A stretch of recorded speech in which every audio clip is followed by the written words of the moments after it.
Allez, il est 8h passé de 36 minutes dans ce studio.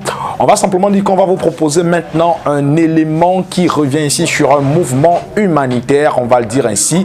Ils ne sont pas nombreux, merci François Xavier de faire moins de bruit, ils ne sont pas très nombreux à se préoccuper du sort des prisonniers. Oui, les prisonniers qui sont des personnes tout comme nous, tout comme vous, qui ont les droits les mêmes que nous avons en dehors bien sûr de la liberté d'aller et de venir. Ils ont droit à la santé, à la nutrition et autres, mais ils sont très souvent incarcérés dans des conditions totalement déshumanisantes. Et elle a dit la main sur le cœur, depuis plusieurs années, elle en a fait son combat et le combat se poursuit encore dans quelques jours seulement. Elle organisera un grand concert en vue de récolter des fonds pour venir en aide aux prisonniers. Il faut le dire, je l'ai dit, ça fait plusieurs décennies déjà qu'elle mène ce combat tout seul. Cette fois-ci, elle a eu l'appui des personnes telles que Idriss, Carlos, Kameni, Marcus et bien d'autres qui ont voulu prêter de leurs dons, de leur talent pour venir en aide à tous ces prisonniers-là. Elle, c'est Baraka, artiste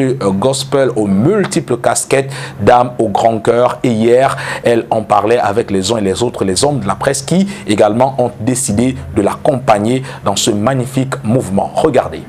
Notamment la vision du mouvement humanitaire qui veut simplement rallier un maximum de personnes à la cause du détenu, qui souffrent dans le silence, qui souffrent loin des cœurs et qui a besoin de nous, qui a besoin de chacun d'entre nous.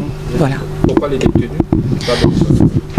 Alors, les détenus ont le malheur de ne pas avoir la sympathie du plus grand nombre. Pourquoi? Parce qu'on les considère comme des personnes coupables, coupables d'une faute, coupables d'un péché, coupables d'avoir violé la loi, d'avoir fait du mal, d'avoir causé du tort à autrui. Contrairement à un orphelin qui suscite naturellement la pitié de tout le monde. Ils reçoivent malheureusement très peu de soutien, très peu d'aide.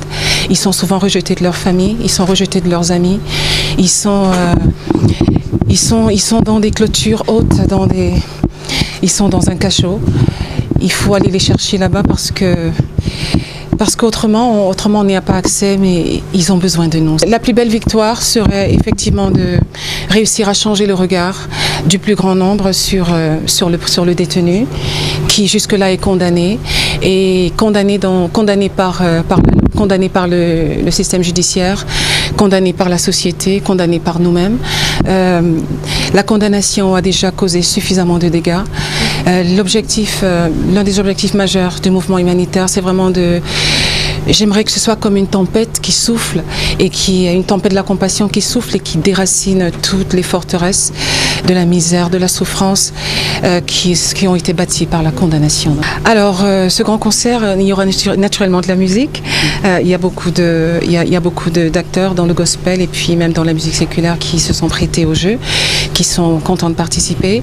Il y aura également la diffusion d'un film documentaire qui raconte l'histoire de quelques prisonniers et d'une passionnée de prisonniers et de prison. Il y aura également des articulations assez spéciales comme un défilé de mode de prisonniers. Il y aura quelques témoignages qui seront partagés avec les uns et les autres.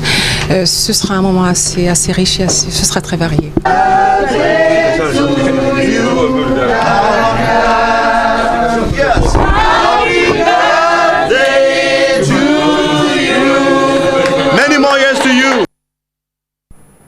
Voilà, l'artiste Baraka qui a réuni les uns et les autres pour leur faire état de ce que qu'on devrait tous ensemble mettre la main à la pâte pour pouvoir venir en aide à nos frères qui se retrouvent incarcérés. Sergio Polo l'avait dit, les prisons du Cameroun, c'est un calvaire. Quel calvaire, les prisons du Cameroun. Nous sommes tous des prisonniers. Sachons simplement dans la vie que nous sommes tous des prisonniers, non pas à décider d'être de l'autre côté. Nous n'avons pas un mérite particulier à être de l'autre côté également de la barrière. Simplement, il faudrait permettre qu'ils puissent vivre dans les mêmes conditions que nous. Monsieur Emmanuel Changon, bonjour et bienvenue. Bonjour. Vous avez regardé quelque peu ces images de Baraka qui a décidé de faire ce concert, on va le dire, gratuitement, pour permettre aux uns et aux autres de venir. Et puis, pourquoi ne pas faire une levée de fonds, une collecte pour venir en aide aux prisonniers, un concert au rang vont prendre part Idriss Carlos Kameni, Salatiel, Marcous.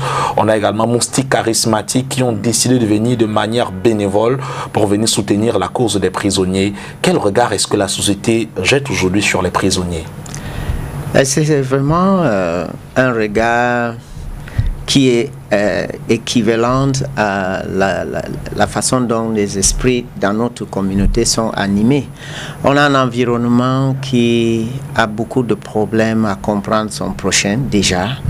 Il y a le moi qui est dominant dans nos réflexions et il y a l'aspect d'être valorisé parce qu'on a une moyenne de mettre pression ou de commander. Quelqu'un parlait que vivre en société, c'est beaucoup plus une culture de commandement qui n'est pas très saine pour l'espèce qu'on appelle l'être humain. J'admire beaucoup cet esprit de la dame et c'est très grand comme esprit et ça doit étonner beaucoup de personnes. Oui. Parce qu'on se demande pourquoi vous devez vous préoccuper. En principe, une de mes rêves le plus profond était d'avoir une école d'esthétique et de coiffure dans la prison de New Bell. Justement, parlons de cela. Il faut dire que la prison n'a pas que l'aspect négatif, il y a l'aspect positif. Il y a des gens qui rentrent en prison et qui en ressortent avec un métier. Non, une prison ne devait jamais être un aspect négatif. C'est comme la thérapie dans les milieux psychiatriques.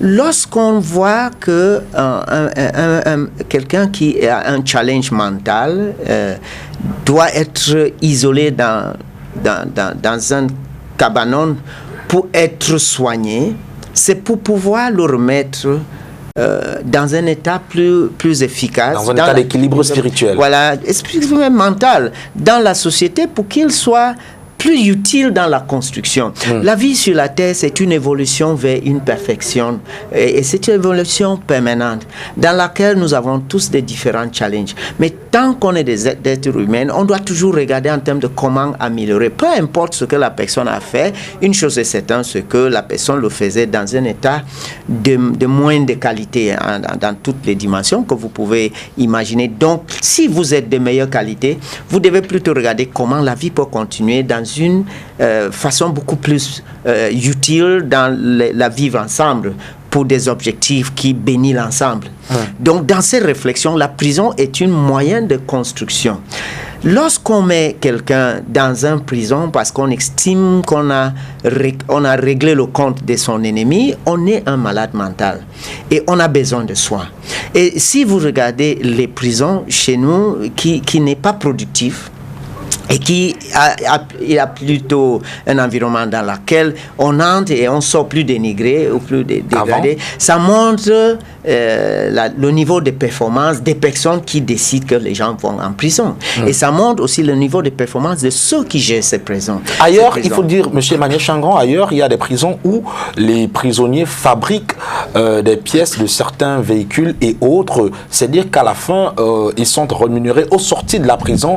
Ils sortent avec un boulot, un métier, avec une connaissance, avec même des moyens. Est-ce qu'il ne faut pas, puisque nous sommes dans une sorte de suivisme, est-ce qu'il ne faut pas plutôt copier ce bon exemple-là pour que dans les prisons, qu'on puisse avoir véritablement des entreprises, même si la main-d'œuvre ne serait pas équivalente, qu'elles puissent permettre aux uns et aux autres de s'occuper en prison, d'être utiles et de pouvoir, pourquoi ne pas s'auto-gérer et gérer, parce que très souvent ces prisonniers ont des familles dehors, gérer également leurs familles qu'ils ont à l'extérieur. Est-ce qu'il ne faudrait pas copier ce genre d'exemple-là? Vous savez, je ne veux pas vous suivre rapidement de cette façon.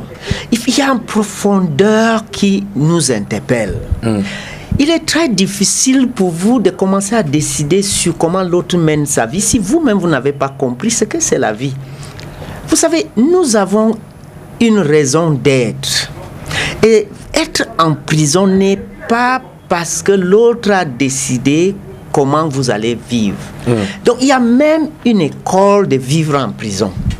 Que ceux qui vivent, entre guillemets, en dehors des prisons, s'ils vivaient normalement, en dehors de la prison, devaient apporter à ceux qui vivent en prison. En principe, tout le monde est en prison ou personne n'est en prison.